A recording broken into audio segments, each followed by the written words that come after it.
rumah-rumah dulu kan jauh-jauh ya, dan kayak menyendiri gitulah. Oke. Nah, jadi kalau tiap habis maghrib kayak dicubit, terus juga bokap gue juga kejadian juga diketawain kuntilanak kayak gitu kan. Nah, bokap gue kebetulan dulunya Nasrani ya. Jadi dia percaya tuh sama yang kalau dilemparin pala babi, darah babi itu bisa hilang kan. Dan bokap gue kesel nih ceritanya. Kok begini terus? Dia kesel, dia beli darah babi. Gue nggak tahu di mana belinya. Gue nggak tahu apakah di daerah-daerah Jakarta mananya, nggak tahu. Nah, dia kesel, dia bawa darah babi, disiramin, seborin di depan rumah tuh, di jalanan lah pokoknya gitu. Saking kesel, tiap hari tuh. Oke. Nah, semenjak saat itu, abis itu udah nggak lagi, anehnya gitu. Bingung, gue juga bingung, istri bingung nih kenapa gitu ya. Akhirnya panggil aja ini deh mertua gue, istrinya bapaknya istrinya gue. Dan kebetulan dia ini deh agak tahu lah kayak gitu-gitu dah, ilmu-ilmu gitu dah. Agak paham lah ya. Agak paham lah. Oke. Begitu datang, gue nggak tahu diapain, pokoknya kayak dibaca-bacain gitu. Terus dia bilang, ini rumah kayaknya bekas kuburan. Assalamualaikum warahmatullahi wabarakatuh. Jumpa kembali di channel Magenta Malam Gentayangan. Terima kasih bagi Sobat Magenta yang sudah subscribe, like, share, and comment. Semoga Bang Genta doakan kalian sehat selalu, panjang umur, dan selalu dimurahkan rezekinya. Oke, cerita kali ini Bang Genta kedatangan narasumber bernama Bang Denny. Beliau mengalami gangguan pada saat ia bekerja dan pulang ke rumah, dan selalu berulang-ulang. So, kebetulan narasumbernya sudah ada di Bang Genta, langsung aja kita panggil beliau. Bang Denny, silakan masuk. Waduh. Alhamdulillah. Makasih Bang Denny nih. Iya, sama-sama. Sudah datang jauh-jauh ke studio Bang Genta nih Bang Denny. Iya, terima kasih. Tinggal di mana Bang Denny? Di daerah Puri Bintaro. Oh, alhamdulillah cukup jauh lah ya Bang Denny. Iya, lumayan lah. Hujan nggak tuh? Ketemu hujan kayaknya tadi. Tadi sempat hujan. Hujan nih. Makanya sempat ketunda kan ke sini kan. Terima kasih Bang Denny. Sebelumnya nih kegiatan sehari-harinya? Kerja di jadi bantu juga jual properti kayak gitu dah. Jadi sebenarnya itu properti sebenarnya sampingan. Oke, Bang Denny. Bisa nggak diceritakan kisi-kisinya nih untuk Sobat Magenta nih, biar makin asik kita ceritanya ini Bang. Iya. Jadi dulu tuh mau jual properti nih. Nah, begitu mau jual properti kok susah banget nih kejualnya nih. Nah, kan kalau dulu bokap cerita nih, pokoknya kalau lu ketemu kayak hantu segala macam gitu kan. Nah, itu biasanya ntar beberapa hari kemudian tuh bakalan ada rezeki. Nah, itu kejadian sama gua. Oke, tahan dulu Bang Denny. Kita mau sapa Sobat Magenta di rumah nih. Oke, bagi Sobat Magenta yang belum subscribe, like, share, and comment, silakan subscribe. Semoga pundi-pundi Magenta semakin berkembang. Dan bagi Sobat Magenta yang ingin menjadi narasumber seperti Bang Denny, silakan DM ke Instagram kami atau email ke magentachannel479@gmail.com. Penasaran dengan kisah selengkapnya? Cari posisi nyaman mungkin, gunakan headset Anda. Dare to hear, let the story begin.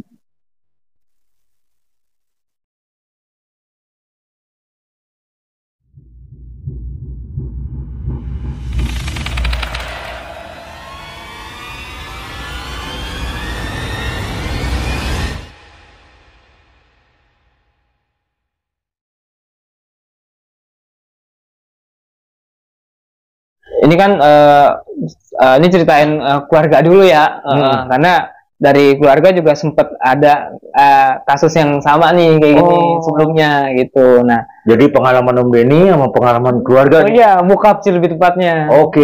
Jadi bokap gue tuh sempat juga kejadian juga mirip-mirip lah gitu ya. Mirip-mirip. Bokap gue kan ada juga kayak profesi yang sama ya, kayak misalkan ada bosnya minta tolongin jual mobil, jual tanah, jual rumah kayak gitu ya. Oke. Nah, begitu malam dia juga balik malam. Kalau orang rumah-rumah dulu kan ini ya apa, jauh ya, jauh-jauh kan ya. Iya. Jauh-jauh terus gitu, pohon tuh gede-gede kan. Betul.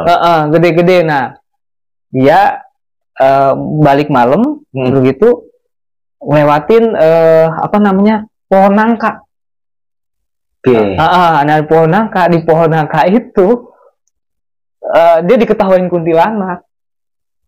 Kuntilanak gitu. Nah, begitu balik kuntilanak, akhirnya dia apa namanya, nggak tahu gimana tuh, dia kayak kesel gitu. Kok tiap ini kayak gitu terus, dan kejadiannya selalu berulang-ulang gitu. Iya, dan akhirnya kena abang gue juga kan, tiap apa tuh, tiap habis maghrib tuh nangis mulu, nangis kayak orang dicubit mulu gitu. Nah, emang daerahnya sekitar Om Den tuh gimana tuh? Agak apa namanya, rumah-rumah dulu kan jauh-jauh ya, dan kayak menyendiri gitu lah. Oke. Nah, jadi kalau tiap habis maghrib kayak dicubit, itu juga bokap gue juga kejadian juga, diketawain kuntilanak kayak gitu kan. Nah, bokap gue kebetulan dulunya Nasrani ya. Jadi dia percaya tuh sama yang kalau dilemparin pala babi, darah babi itu bisa hilang kan. Dan bokap gue kesel nih ceritanya, kok begini terus. Dia kesel, dia beli darah babi, gue nggak tahu di mana belinya ya. Gue nggak tahu apakah di daerah Jakarta mananya, nggak tahu. Nah, dia kesel, dia bawa darah babi, disiramin, saya borin di depan rumah tuh, di jalanan lah pokoknya gitu. Saking kesel, tiap hari tuh. Oke. Nah, semenjak saat itu, abis itu udah nggak lagi, anehnya gitu. Dan apa namanya, sempet juga kan abis yang gue bilang dia ini diketahui kuntilanak itu, dia kan juga apa, jual maklar juga kayak gitu ya. Aktivitasnya. Iya. Nah, itu nggak lama tuh ini juga gol juga kayak yang ininya jualannya dia kayak gitu. Jadi mirip kayak yang pas yang gue ceritain nanti gitu. Oke. Jadi ini mah cerita yang gue nih waktu pas masih kecil nih. Oke. Jadi abang gue kan sekolahnya dulu tuh di Blok M ya, daerah Blok M. Jadi Blok M kan kalau dulu mesti pagi-pagi kan berangkat tuh. Jadi abang gua kalau udah jam 5 tuh berangkat tuh dari rumah. Nah, berangkat dia tuh nggak berani, jadi mesti dianterin sama gua sama abang gua gitu. Nah, berangkat itu kondisinya lagi habis hujan dan lembab dan sunyi gitu dah. Nah, kondisinya kan tempat rumah gua tuh memang jauh sih, sekitar kalau lu misalkan jalan kaki tuh bisa berapa menit, 10 menitan lebih lah. Itu jalan kaki sampai ketemu angkotnya. Itu jauh tuh, angkot tuh masih jauh, dan aksesnya itu lewatin kuburan sebelah kanan. Gitu. Di sebelah kanannya nih gue jalan, sebelah kanan itu ada kuburan. Nah, kuburannya ini kalau yang kuburan sekarang kan ketutup ya. Ketutup. Nah, dulu mah ini ngomplong biasa, cuma pohon-pohon gede doang gitu. Oh, belum dipagerin. Iya, belum dipagerin. Terus sebelah gitu, sebelah kirinya pohon apa? Aduh, mete yang ada jambu monyetnya tuh. Itu pohon apa ya? Pohon jambu monyet mungkin ya? Iya, jambu monyet. Iya, itu kan gede kan ya. Gede, terus ada pohon jamblang juga kan, gede-gede tuh. Nah, gelap gitu. Nah, gua nganterin. Habis itu kan gue balik tuh. Gue balik kan bawa sepeda 2. Jadi abang gue yang pertama itu dibonceng sama abang gue yang kedua. Gue sendiri. Nah, pulangnya kan berarti masing-masing ya. Nah, begitu ngelewatin kuburan ya, namanya bocah, kita takut. Begitu nggak ada orang sama sekali, ngebut lah tuh kita. Ngebut. Nah, gue di depan nih, paling depan. Nah, di ngelewatin apa namanya, kuburan, abis itu depannya tuh ada pohon rambutan. Persis di pinggir jalan gitu, pohon rambutan tuh gede itu pohon rambutannya. Nah, sebelah kanan tuh ada rumah satu, abis itu kebun gitu.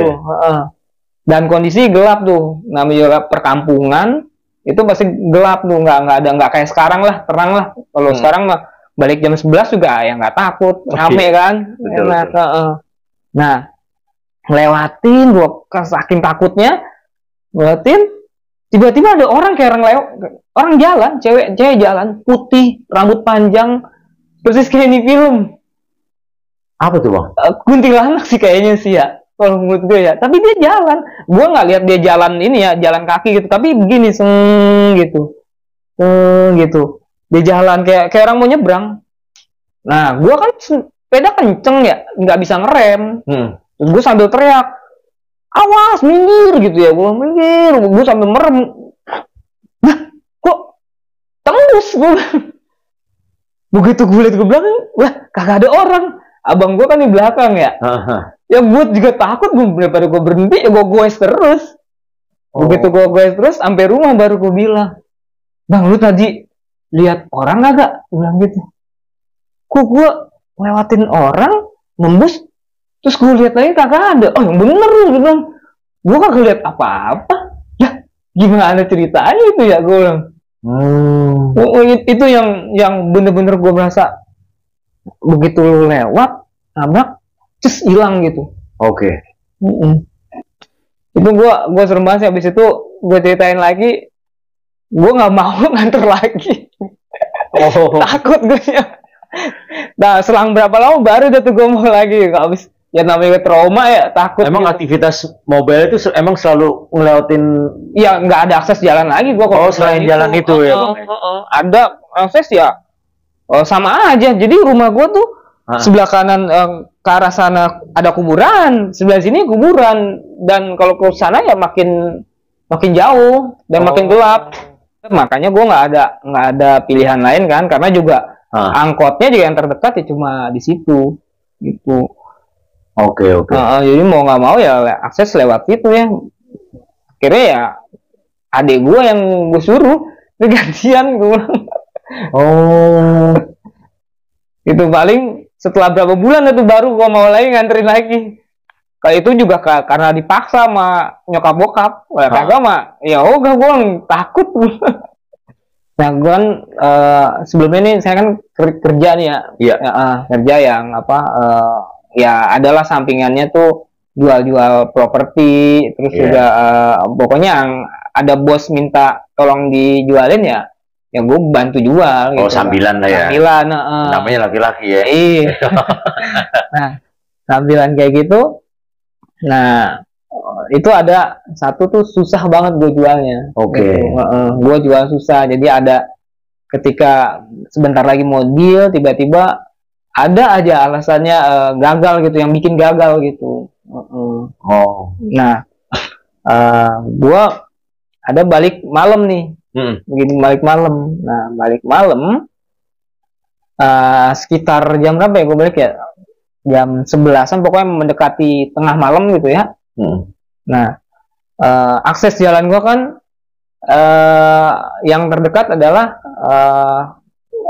ini ya lewat, kalau tahu Droak lah nama daerahnya gitu ya. Nah, itu akses jalannya tuh gelap, dan kiri kanan tuh masih yang udah mau dibangun nih sama pembangunan, tapi diendapin dulu nih, jadi tanah kosong. Yang satu juga alang-alang kayak gitu kan. Masih pengembangan lah ya. Iya, masih pengembangan. Dan Oke. Dan di daerah situ itu tuh sering banget mayat ditemuin. Dulu juga pernah ada mayat supir taksi. Jadi ditusuk, mungkin tusuk supir taksinya dilempar ke situ. Itu terus juga ada satu lagi cewek kalau nggak salah. Jadi ada dua kejadian di tempat yang sama. Di daerah mana bang? Di daerah Droak. Tepatnya di mana tuh? Di daerah dekat Pondok Kacang. Oke. Nah, dulu tuh kondisinya masih gelap ya. Nah, gue balik entah kenapa tiba-tiba nih keingetan cerita yang itu ya. Lu kan pernah ya tiba-tiba terus tiba-tiba keinget gitu kan? Iya. Inget, terus gua jalan, ya udahlah, mau gimana, orang aksesnya cuma situ kan nih, gua lewat jalan. Iya, ya udahlah, lewat sini yang paling enak nih, gua bilang. Udah hajar aja kan. Hajar. sebelum sampai itu kan aksesnya kan ada kuburan sebelah kirinya ya. Iya. Sebelah kiri kuburan, di sini alang-alang, terus juga gelap, nggak ada lampu tuh. Emang salahnya di situ kagak ada lampu, jadi mungkin banyak terjadi kasus pembunuhan kayak gitu-gitu ya. Nah, gue lewat, begitu gue lewat, kok merinding di belakang gue nih, di ini dah bulu kuduk gitu ya. Nah, merinding. Habis itu di motor berasa berat kalau gue gas gitu ya. Jadi kayak orang ngeboncengin. Nah, begitu boncengin, jalan kok makin lama makin berat, makin kagak enak. Terus begitu gue beraniin lihat ini nih, lihat apa? Spion. Ada rambut lebar-lebar gini. Ya, gue panik. Tapi jelas tuh. Jelas rambut apa di spion itu ya. Agak samar-samar apa gitu. segala macam kelihatan rambutnya. Jadi kayak rambut cewek lah gitu yang gurai gitu ya. Nah, karena kan di lampu tuh satu-satunya lampu tuh ada di dekat jembatan. Di situ kan ada jembatan, terus itu kuburannya, baru ada perumahan gitu. Minim penerangan pada saat itu. Nah, gua ngelihat spionnya itu pas kebetulan lagi ada lampu tuh. Begitu mau menuju kuburan lah gitu ya. Nah, di kuburan panik lihat rambut. Nah, kira entah kenapa yang bisa gue baca itu cuma Allahu Akbar doang. Kan kocak ya. Ya namanya gue orang panik, takut. Allahu Akbar. Ingat masa lalu yang pernah ngeliat lagi. Iya, gitu. Terus sama ini kan, ingat di situ kejadian pernah ada pembunuhan yang supir taksi yang dibunuh, kan ada 2 kejadian situ kan, gue lihat itu. Jadi sepanjang perjalanan ini tuh merasa horor sendiri. Iya, sendiri, mana kagak ada kendaraan lagi, sepi, gelap, gitu kan. Nah, udah gue baca aja Allahu Akbar yang bisa gue baca, yang gue inget. Allahu Akbar. Tahu di sini anget nih, mulai anget. Allahu Akbar. Nah, sampai ke rumah tuh gue begitu, sampai ke rumah, ada gerbang kagak dibuka, hajar. Gubrak, begitu gubrak, baru udah tuh si kuntilanaknya terbang sambil ketawa. Hihihi gitu. Astagfirullah. Nah, istri gue ya keluar panik ya, namanya juga gerbang gue tabrak kan. Itu jelas banget terlintas tuh, Bang. Iya, dan kedengeran suaranya itu. Sambil ketawa, gitu. Nah, di kondisi rumah gue kan di depan juga ada pohon jambu gede lah, pohon gede tuh, jambu yang ada bijinya tuh. Itu kan pohonnya gede tuh di tempat rumah gua tuh. Jambu biji lah ya. Iya, terus di depan rumah gua tuh nggak jauh tuh ada pohon nangka juga gitu. Ada pohon nangka. Jadi kondisi juga di sana masih agak jarang rumah-rumah gitu. Nah, selepas dari situ nggak lama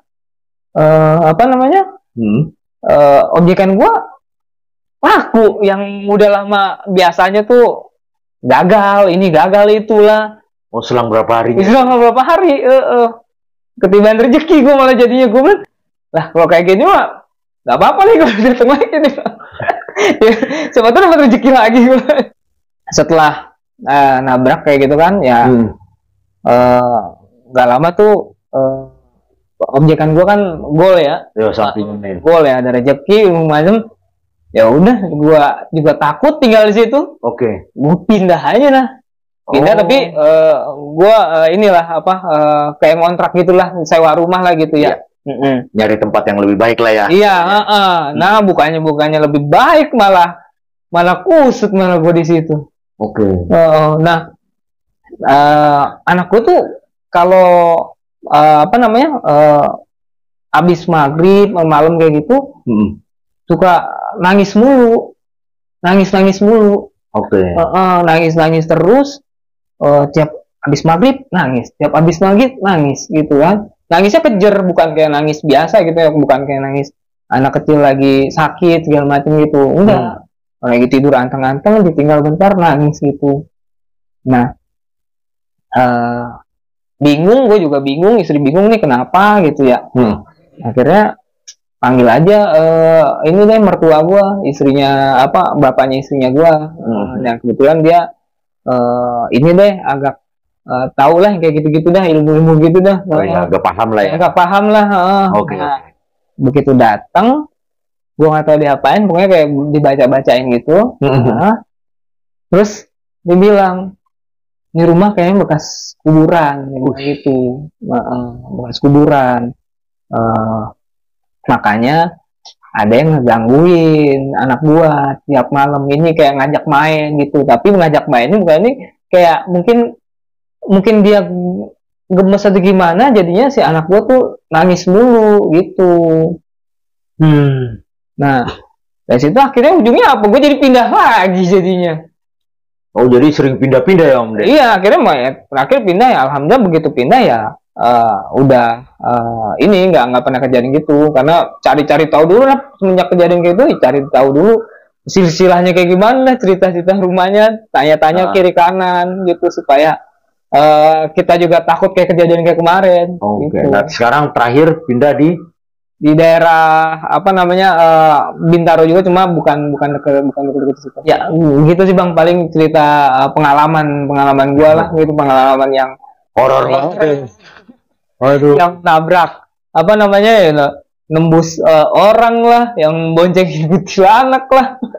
Tapi tiap hari tuh selalu ada aja, apa maksudnya? Yang nggak selalu, tapi ya pernah lah kejadian-kejadian kayak gitulah gitu.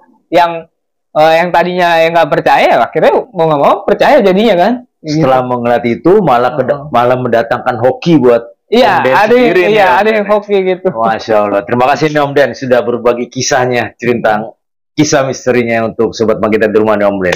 Silakan diminum Om Den. Ya, terima kasih. Waduh, nih kopinya kopi mantep nih Om Den.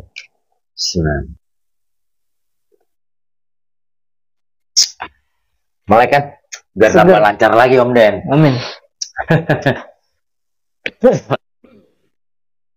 Om Den, ada ganjalan buat saya nih Om Den. Nah, pada saat masih kecil itu memang selalu ditampakin selalu menemui hal-hal yang nggak disangka-sangka itu, sampai akhirnya Om Den berkeluarga, udah mempunyai anak, tuh masih ada nggak tuh rasa takut atau yang kayak gimana tuh Om Den?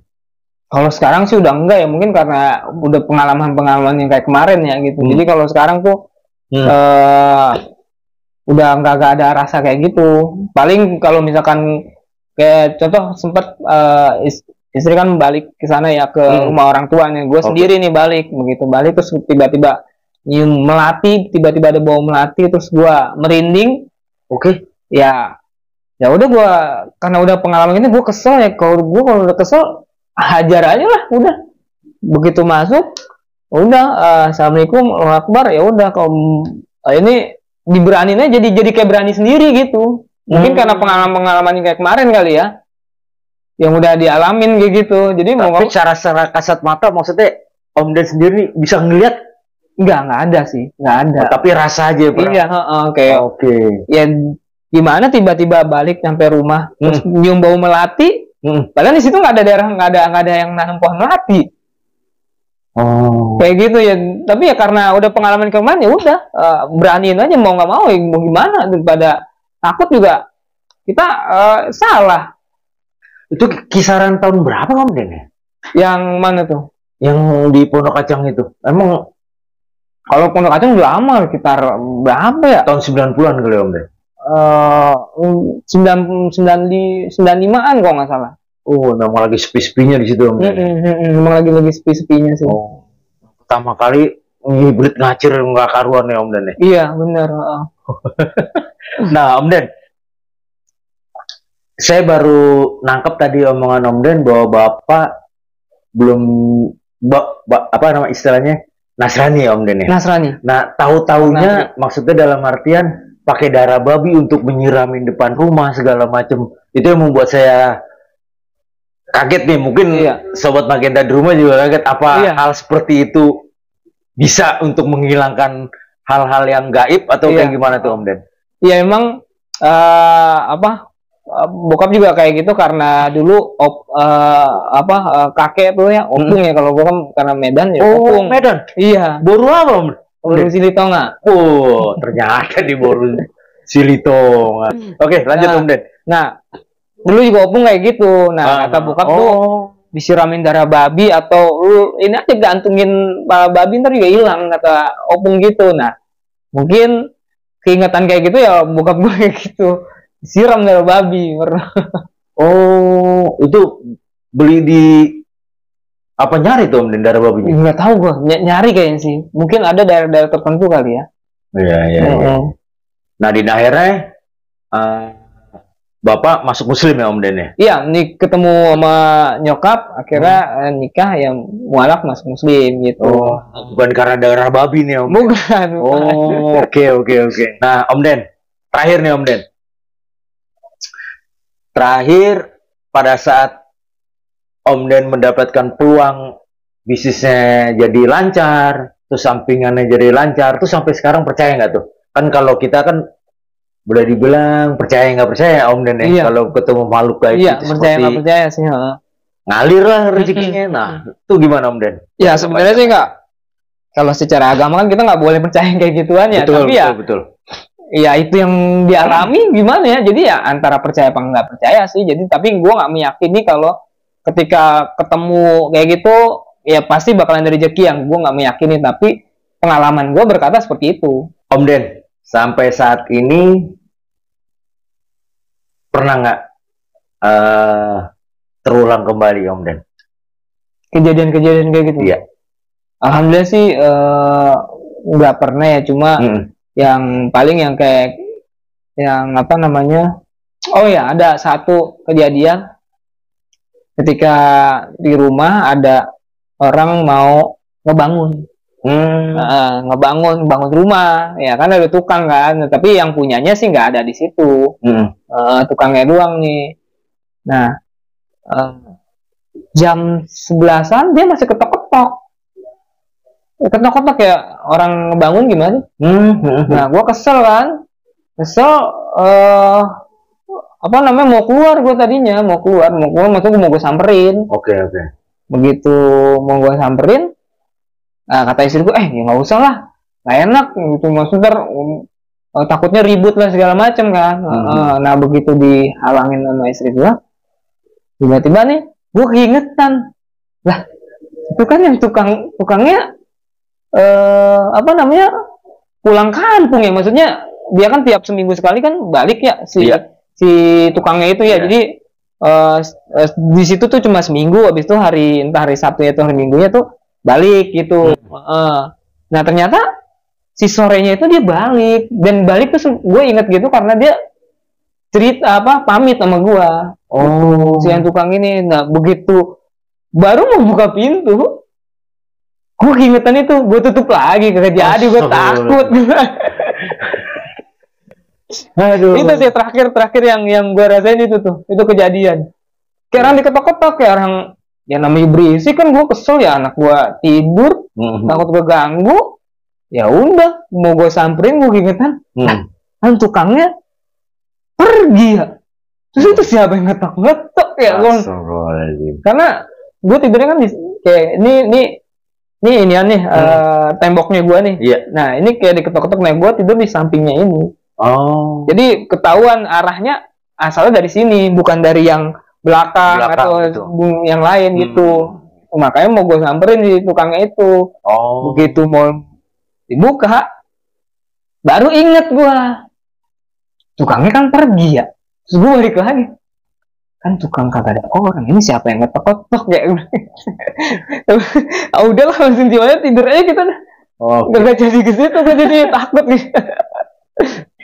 Oke Om Den, terima kasih sudah membagi pengalamannya, kisah mistisnya, kisah horornya ke Sobat Magenta di rumah. Yang perlu digarisbawain, silakan komen, darah babi apakah benar untuk menangkal atau mengusir makhluk-makhluk yang tidak kasat mata. Terima kasih Om Den sudah berbagi Om Den. Terima kasih. Udah diundang kita. Terima kasih Om Den. Salam buat keluarga selalu Om Den. Terima kasih. Oke, terima kasih bagi Sobat Magenta sampai detik ini. Dan bagi Sobat Magenta yang belum subscribe, like, share, and comment, silakan subscribe. Semoga pundi-pundi Magenta semakin berkembang. Dan bagi Sobat Magenta, sekali lagi yang ingin menjadi narasumber seperti Om Den, silakan DM ke Instagram kami atau email ke Magenta Channel 479@gmail.com. Dan jangan lupa nyalakan lonceng notifikasinya agar tidak ketinggalan cerita-cerita horor dari kami. See you and beware of your mind.